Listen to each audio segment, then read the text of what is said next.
오늘 우리에게 준 하나님 말씀 사도행전 20장 2절 3절입니다. 사도행전 제20장 2절 3절. 제가 가진 성경책은 신약 성경 221쪽에 있습니다. 성경책이 없으신 분은 앞에 화면을 보셔도 되겠습니다. 사도행전 제20장 2절 3절.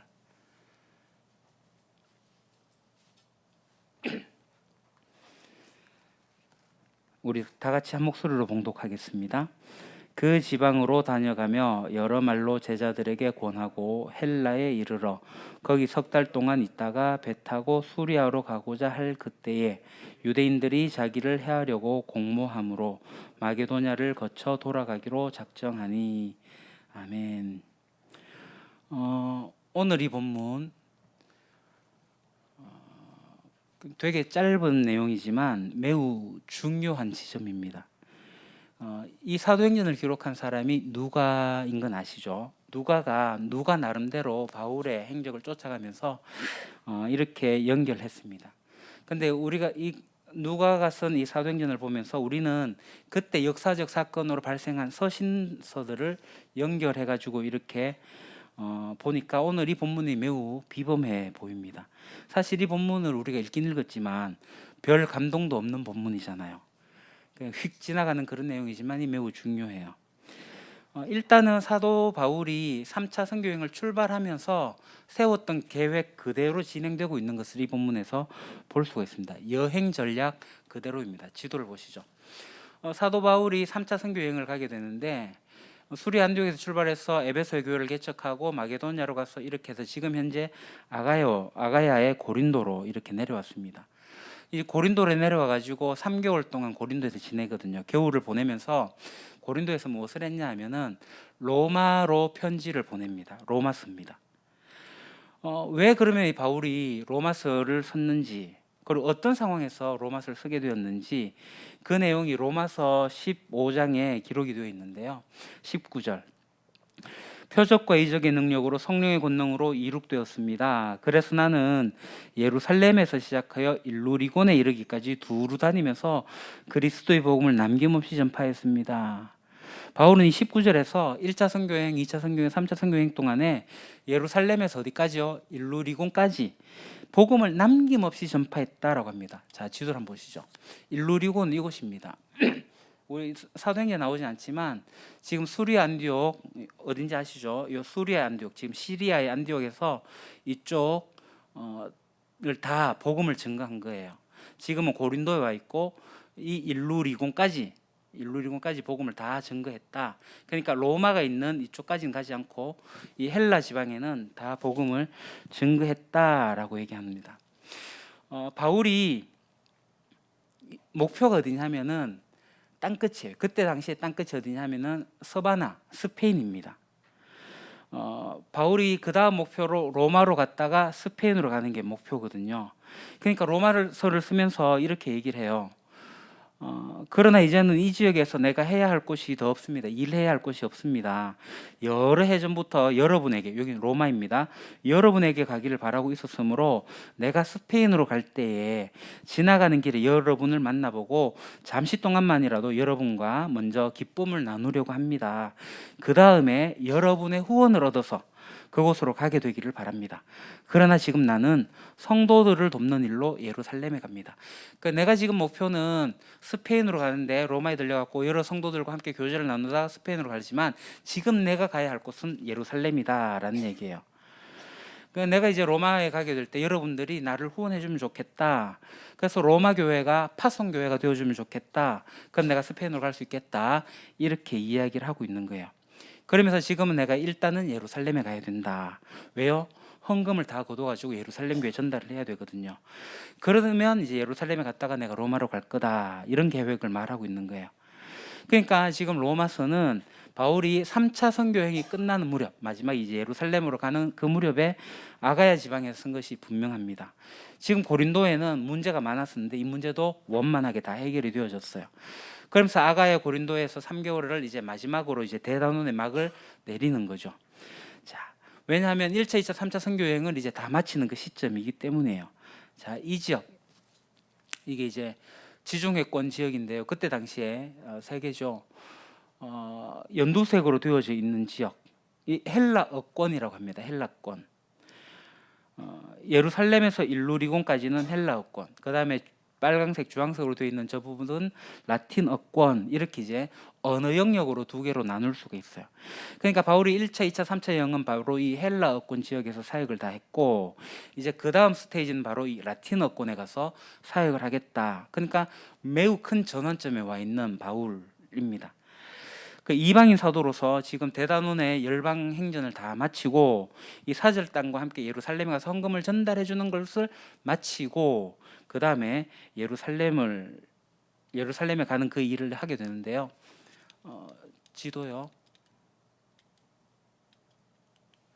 예, 이 예루살렘으로 가게 됩니다. 지금 그 순간에 와 있다라고 지금 바울이 의식하고 있는 거예요. 그러니까 이 바울의 이 이야기를 보면서 바울은 성경이 가지고 있는 성경의 소원, 그러니까 하나님 뜻을 그대로 이루고 있는 사람이다 라는 것이 보여집니다. 그러니까 성경의 주된 내용이 뭐냐면 창세기 12장 1절에 3절이거든요. 그 이스라엘의 역사가 흘러야 될 당위성이 창세기 12장 1절에 3절이에요. 그게 뭐예요? 3절. 너로 인해서 모든 민족이 복을 얻게 될 거다. 그것을 선언하고 시작이 되온 게 성경의 이야기예요. 인류의 역사예요. 그래서 바울이 예루살렘에서 결심을 하는 겁니다. 예루살렘에 가는 거. 바울의 의식을 여러분 잘 보셔야 돼요. 바울이 지금 예루살렘에 헌금을 갖다 주는 일을 하는데 이 일을 자기가 어떻게 의식하고 있냐면 주 예수께 받은 사명, 곧 하나님의 은혜의 복음을 전파하는 일을 마치는 일. 그러니까 헌금을 전달하는 일이 주 예수께 받은 사명이고 하나님의 은혜의 복음을 전파하는 일을 마치는 일이다. 이래 얘기를 하고 있는 거예요. 이 헌금에 대해서는 제가 이제 헌금 설교를 하면서 왜 하나가 되고 연합되어지고 이 유대인 교회와 헬라 교회가 하나가 되어지고 하는 이 연합의 과정에서 헌금을 이야기한 거예요. 그러니까 구제하는 일과 함께 하나가 되어지는 연합의 관점에서 헌금을 보는 거고, 바울은 그러니까 헌금 전달하는 거 이게 목표가 아니라 주 예수께 받은 사명은 이 헌금을 전달함으로써 일어나는 연합, 하나됨, 너와 내가 하나다 라는 것을 나타내는 게 자기의 사명이다. 그게 하나님의 은혜의 복음을 전파하는 일이다. 그걸 마치는 거다 라고 이야기하고 있는 거죠. 그러니까 이게 마치는 일이에요. 그런데 이 마치는 일에서 또 다른 시작을 이야기하는 게 바로 로마서에 들어있는 거예요. 자, 지금 로마서를 쓰는 이 시점은 선교를 막 시작하려는 시점이 아니고 그동안 스트레스 받았던 이 고린도 교회 문제 다 해결했던 평안한 때였고, 그래서 바울은 로마서라는 글을 쓰면서 매우 심도 있게 완성 있게 신학적으로 완벽하게 만든 그러한 책이 바로 로마서입니다. 그러니까 바울이 1차, 2차, 3차 선교여행을 직접 행하면서 증거했고 그것을 부딪히면서 생각하고 고민했던 기도했던 내용이 엑기스로 정리되어 있는 게 로마서입니다. 완숙미가 들어있어요. 그 바울 신학이라고 이야기할 수 있는 게 로마서예요. 그러니까 이 로마서가 다른 서신서도 굉장히 중요하지만 또 다른 차원이 있는 정제된 정말 에센스가 담겨져 있는 그러한 복음일 수밖에 없다 이래 봅니다. 자, 이 로마서는 누구에게 쓰였죠? 1차 수신자는 바로 로마에 있는 성도들입니다. 그러니까 로마는 바울이 가서 복음을 전하지 않았어요. 그러니까 누군가가 복음을 전했고 복음을 받아들였고 그래서 이미 교회가 세워져 있는 곳입니다. 그 사람들에게 바울이 가서 복음을 전하고 싶은 거예요. 이제 바울의 선교 영역이 바로 아까 봤던 것처럼 헬라어권에서 라틴어권으로 이렇게 옮기는 시점에 로마서로서 큰 논문, 정말 잘 쓰여진 논문 한 편이 떨어졌다 이렇게 생각하시면 되겠습니다. 바울은 당시에 유대인들의 회당을 중심으로 살고 있었는데요. 그대로 해 가지고 이제 접촉되어진 이방인들 이 두 부류의 사람들에게 복음을 증거했어요. 선교했습니다. 그러니까 바울이 선교한 대상이 누구냐면 바로 이거죠. 유대인이고 헬라인이에요. 유대인과 이방인이에요. 이게 무슨 의미예요? 유대인과 이방인, 헬라인은 단순 용어가 아니죠. 구약의 중심 사상이에요. 셋 계열이냐 가인 계열이냐, 그러니까 하나님 나라냐 세상 나라냐 이겁니다. 같은 용어. 성경 전체 흐름이 뭐라고 했죠? 창세기 12장 너로 인해서 모든 민족이 복을 얻으리라. 그러니까 열방행전이야.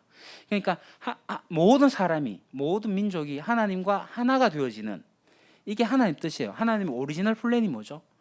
우리 사람과 하나가 되어서 연합되어서 같이 교제하는 거예요. 사랑하는 거예요.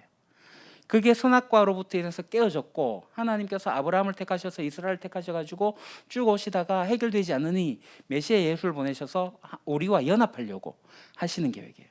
근데 이 예수님과 하여 연합하는 일을 사람들이 모르니 예수 그리스도를 증거하는 것이 복음인 거죠. 그것을 아주 구체적으로 논리적으로 사용한 것이 바로 로마서입니다. 그러니까 이 모든 민족이 복을 얻게 된다. 이거는 첫째는 유대인들의 의무였어요. 아브라함의 자손들의 의무였습니다. 유대인들의 사명이었어요. 근데 그걸 못했던 거죠. 그러니까 바울이 이걸 밝히고 있는 거예요. 조목조목. 그래서 성경 전체의 핵심 사상을 논증한 정말 단단한 교리가 바로 어디에 있냐면 로마서에 있습니다. 그래서 제가 어릴 때 이제 제가 고등학생 때인데요. 경주중앙교 이제 서정호 목사님 오셨는데 이분이 오셔서 첫 번째 설교가 로마서 강의였어요. 모든 교인들에게 로마서를 집중적으로 가르치셨어요. 저는 왜 그럴까 생각했는데 나중에 알고 나서 로마서가 그렇구나 하다 보니까 정말 유명한 목사님들이 로마서를 건들지 않은 분들이 없더라고요. 다 로마서에 대해 가지고 강의하시고 설교하시고 강의하시고 하는 책들이 정말 제일 많은 이 성경의 책들 중에서 강해가 많은 게 로마서인 것 같아요. 그래서 저도 나중에 로마서를 한번 강의할 날이 오긴 하겠지만 로마서는 정말 중요한 내용이 있습니다. 바울이 이 모든 민족이 복을 얻게 하기 위해서 글을 쓰고 있는 내용인데요. 그 진리를 이걸 이야기하고 있습니다. 그럼 오늘은 이제 간단하게 이제 로마서를 좀 살펴보려고 해요. 오늘은 16장까지 다 살펴보지 못하고 한 8장까지만 보도록 하겠습니다. 자, 로마서 1장 주부를 참고해 주시고요. 일단 로마서의 1장 읽어보시면 바울은 항상 편지를 쓰게 될 때 인사말을 하게 됩니다. 그 평안과 하나님의 사랑이 함께 있기를 하면서 자기 일을 이야기하게 되는데 로마서 1장은 다른 서신서하고 조금 독특하게 진행이 됩니다. 성도들에게 인사하게 될 때 바로 복음을 가지고 이야기해요. 복음을 먼저 제시하고 그 다음에 인사를 하게 되거든요. 이 복음으로 인사를 하고 난 다음에 이제 8절에 가서 로마 내가 방문할 거다 이런 이야기를 해요. 바울이 왜 로마를 방문하려고 하죠? 그 로마 성도들과 이 복음의 교제를 하기 위해서, 그리고 복음을 전하기 위해서, 그 다음에 스페인으로 가기 위해서 그런 거죠.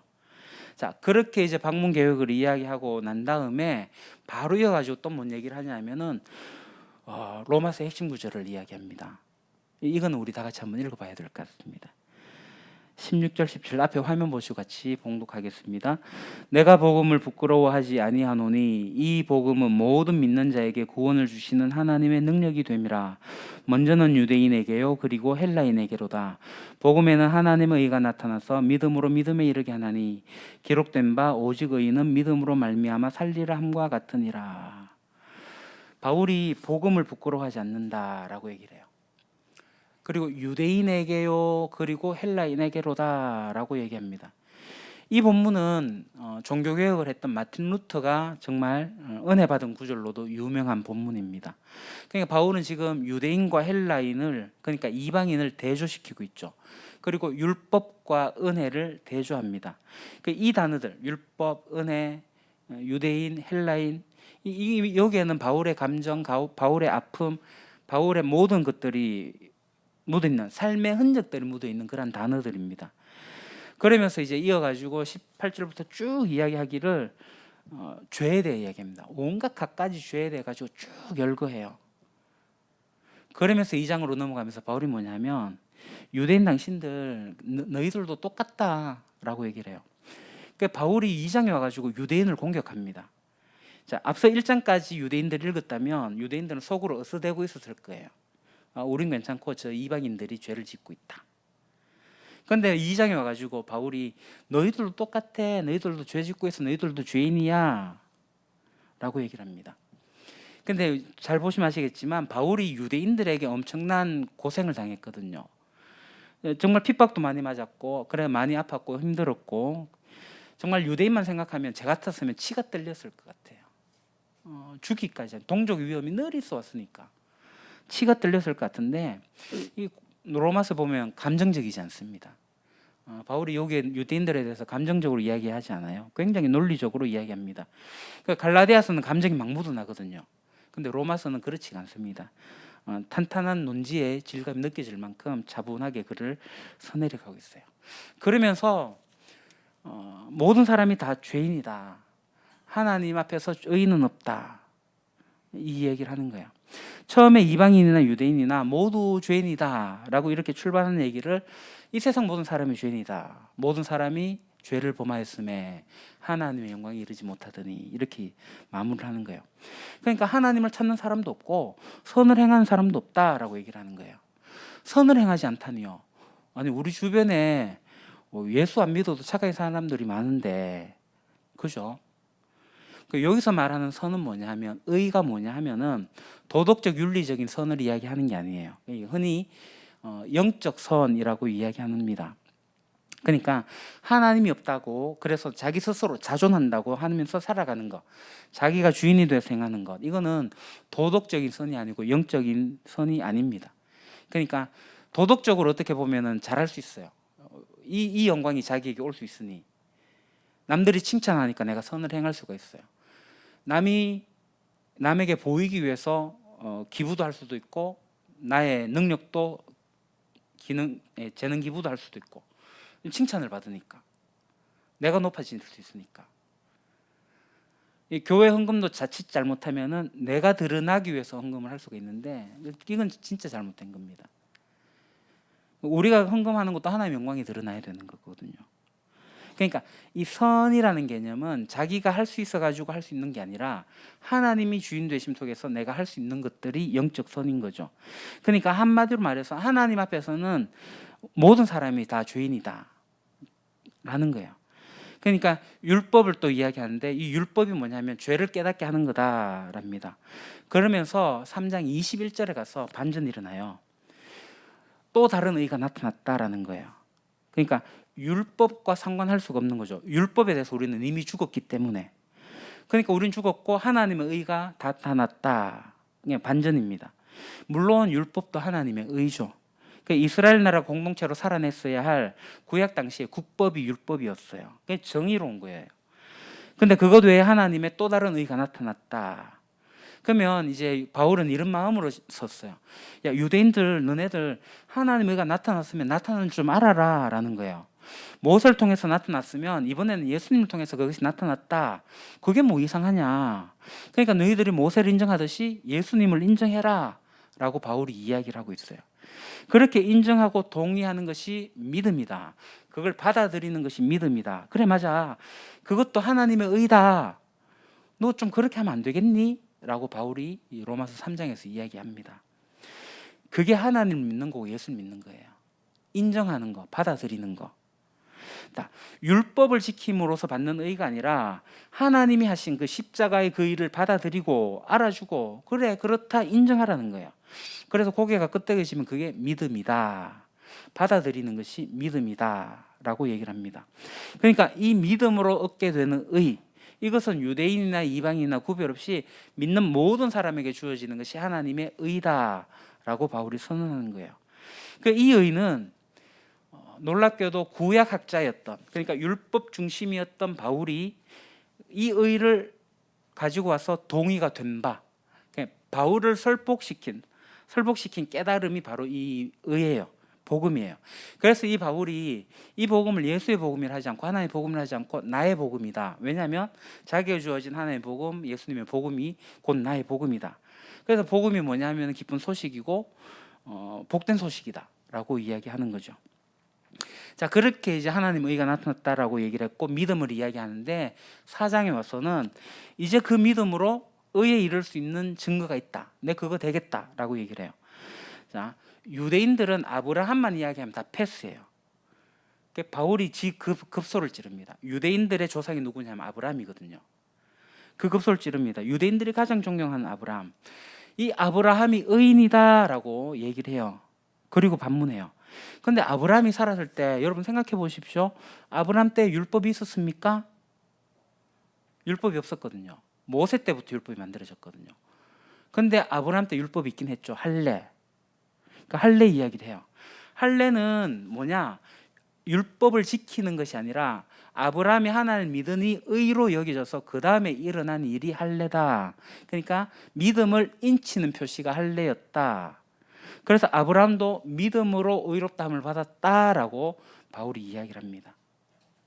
믿음으로 의를 이룬 거지 율법으로 의를 이룰 수 있는 게 아니다. 그러면서 이제 5장으로 넘어와서 너희들이 이제 복을 받았다. 그러니 하나님과 화평을 누려라. 죄의 종로로 타지 말고 두려워하지 마라. 그런 이야기를 해요. 너희들이 이제 믿잖아. 의로움을 받았어. 이제 하나님과 화평을 누리면 돼. 이런 이야기를 합니다. 자꾸 죄의 종로로 타면서 끌려다니지 마. 이 죄에 대해서 너 이제 자유할 수 있잖아. 이렇게 얘기하면서 이 이야기를 또 논증합니다. 아브라함을 넘어서서 이제는 아담까지 나아갑니다. 이거 매우 중요합니다. 아브라함은 앞서 말씀드린 것처럼 유대인들의 조상, 이스라엘의 조상이에요. 아브라함으로부터 유대인이 나왔거든요. 그런데 이 아브라함 위에는 아담이 있어요. 아담은 모든 사람, 모든 민족의 조상이에요. 그러면 이 이스라엘 유대인의 위치가 흔들리는 거예요. 아브라함으로부터는 이들의 위치가 견고했는데 아담을 이야기하면 모든 민족까지 아우르니까 이 이스라엘의 위치가 흔들리는 거죠. 그러니까 지금 아담이 대표다. 이 아담을 이어서 예수님이 대표다라는 거예요. 그러면서 아담은 죄의 대표, 예수님은 의의 대표. 그러니까 아담 뒤에 늘어선 후손들은 다 죄인이고 예수님 뒤에 늘어선 사람은 다 의인이다. 이 이야기를 5장에서 합니다. 그러니까 너희들 누구 뒤에 설래? 이게 대표 원리로서 이야기를 하거든요. 그러면서 6장으로 넘어가서는 이 대표 원리의 유효한 증거는 바로 연합인 거예요.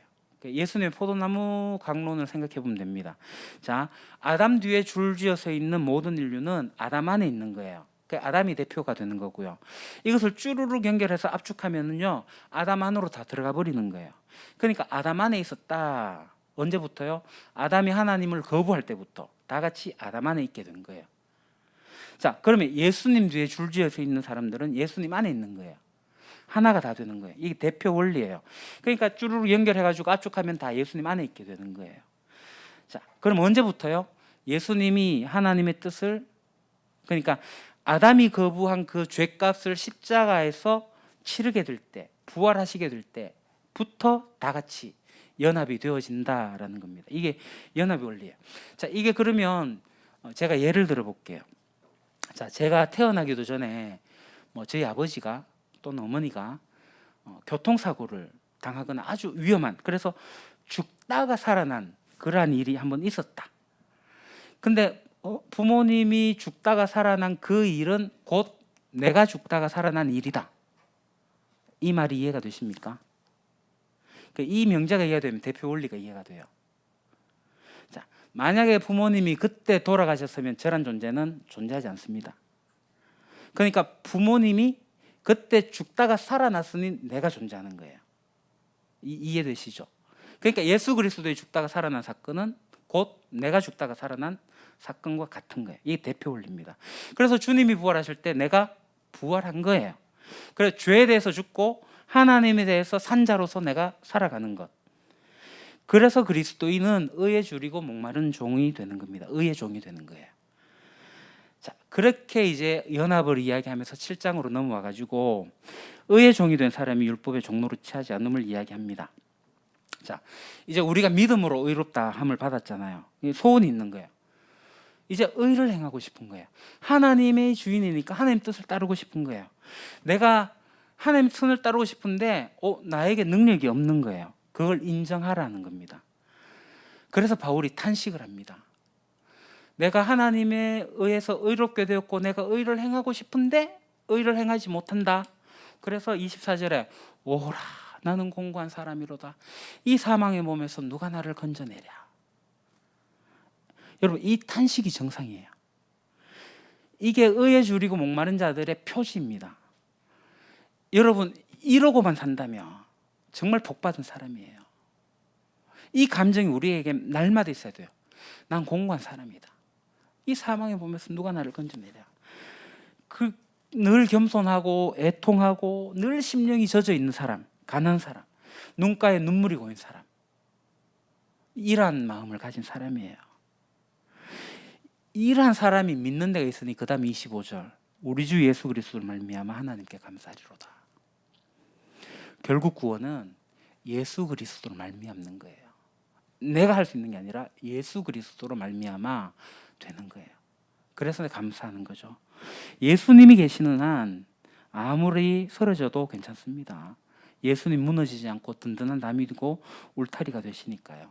그 든든한 십자가 기둥에 매여 있으니까 다시 돌아올 수밖에 없는 거예요. 표류해도 다시 돌아올 수 있는 거예요. 이것이 율법의 종로로 탄 사람이 아니고 의에 줄이고 목마른 사람의 삶입니다. 그러다 보니 자유하는 거죠. 자유인이에요. 다시 말씀드리지만 그래서 율법에 대해서 나는 죽고 예수님에 대해서 살아났다. 이게 그리스도인의 정체성입니다. 그러면서 8장에 넘어와가지고 제가 참회기도하면서 늘 선포하는 말씀이 있죠. 8장 1절 그러므로 그리스도 예수 안에 있는 자에게는 결코 정죄함이 없느니라. 이제 예수 안에 있는 사람은 죄인이라고 선포하지 않습니다. 예수 그리스도 안에 있는 사람들이 이제 선포해야 돼요. 나 이제 죄에서 해방되었어. 내 율법의 요구도 벌써 십자가에서 다 이루었고 그래서 내가 어떻게 살아야 된다고? 내가 육신의 생각대로 살지 않고 영의 생각대로 살겠어 라는 게 우리 그리스도인들의 표시입니다. 이것이 바로 성령을 따라가는 삶이라고 이야기를 하고 있어요. 그러니까 성령님이 어떤 분이세요? 예수님을 알게 하고 예수님을 깨닫게 하는 영이지 않습니까? 기억나시죠? 예수님께서 다락방에 있을 때 우리에 대해서 성령님을 소개했거든요. 그분이 오시면 그분이 우리 안에 내주하셔가지고 때에 따라서 생각으로 그 성령님의 소욕을 따라 우리의 삶의 방향을 인도하시고 안에 있게 하셨다. 그러니까 성령님의 소욕이 뭐죠? 성령님의 욕구가 뭐죠?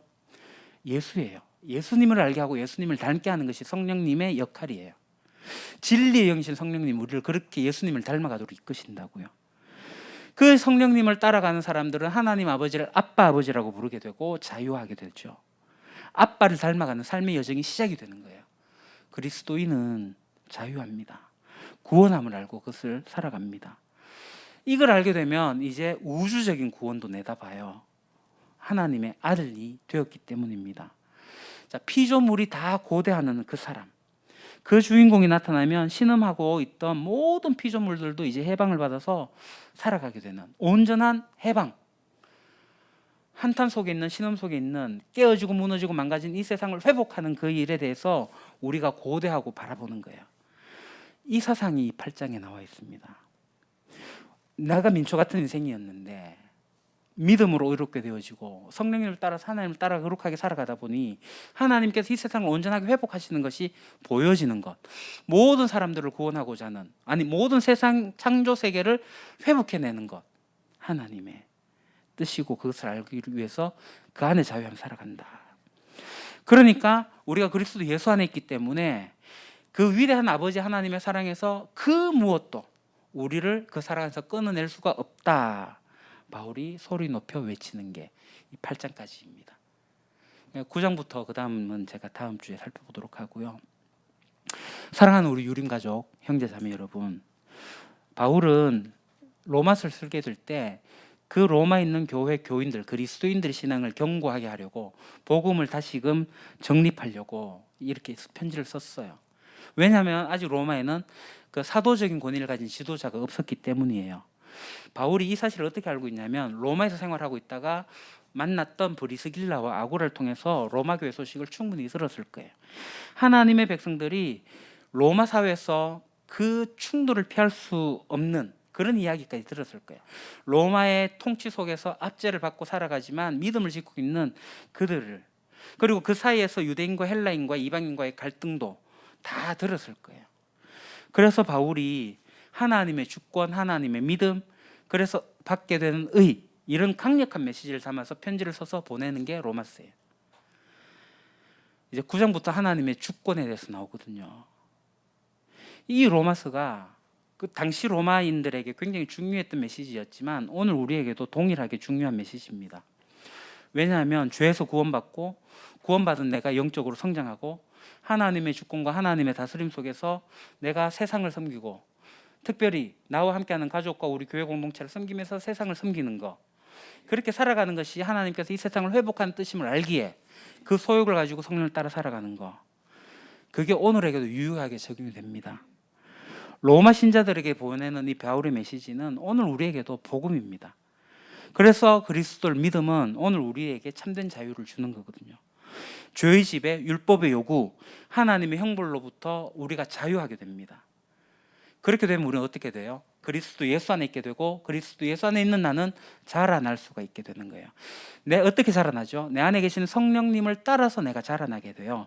우리를 도우시는 성령님, 내가 기도할 수 없을 때 탄식으로 기도해 주시는 성령님, 예수를 닮아갈 수 있도록 따라가는 성령의 소욕을 이루어내는. 그래서 우리가 성령님을 의지하게 될 때, 그분이 우리를 돕도록 우리가 내어놓게 될 때, 우리는 죄의 유혹도 물리칠 수 있고, 세상의 잘못된 것들을 정의롭게 판단할 수도 있고 나갈 수가 있는 거예요. 그렇게 우리는 자라나기 시작합니다. 우리는 죄에서 분리된 거룩한 자가 되어서 순종할 수도 있고, 그렇게 되면 예수님을 바짝 따라가는, 그리스도를 닮아가는 사람들이 될 수 있습니다. 하나님은 지금도 여전히 일하고 계십니다. 하나님은 로마서 8장에 나오듯이 모든 것이 합력하여 선을 이루도록 일하고 계십니다. 하나님의 의를 이룰 수 있도록 하나님이 일하고 계세요. 하나님이 일하시는데 내가 어떻게 순종하고 나갈 것인가, 이 그리스도인들의 다짐이고 결단입니다. 하나님의 주권 속에, 하나님의 다스림 속에서 우리가 어떻게 섬기고 어떻게 살아가야 할지, 그건 로마서 9장부터 우리가 다음 주에 한 번 더 살펴보도록 하겠습니다. 기도하겠습니다. 하나님 아버지,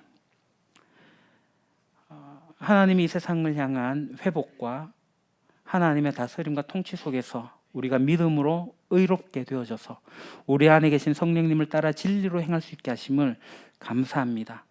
이 가장 기초적인 복음의 진리를 우리가 받아들이고 이 복음 안에서, 예수 그리스도 안에서 온전히 누리며 살아가게 될 때에 우리가 성장케 되어지고 온전케 되어지고 결국에 하나님의 나라가 완성되어지는 그날까지 오늘 우리가 그 길을 잘 쫓아갈 수 있도록 저희들을 이끌어 주옵소서. 예수님의 이름으로 기도합니다. 아멘. 예, 마음으로 드리는 예배 우리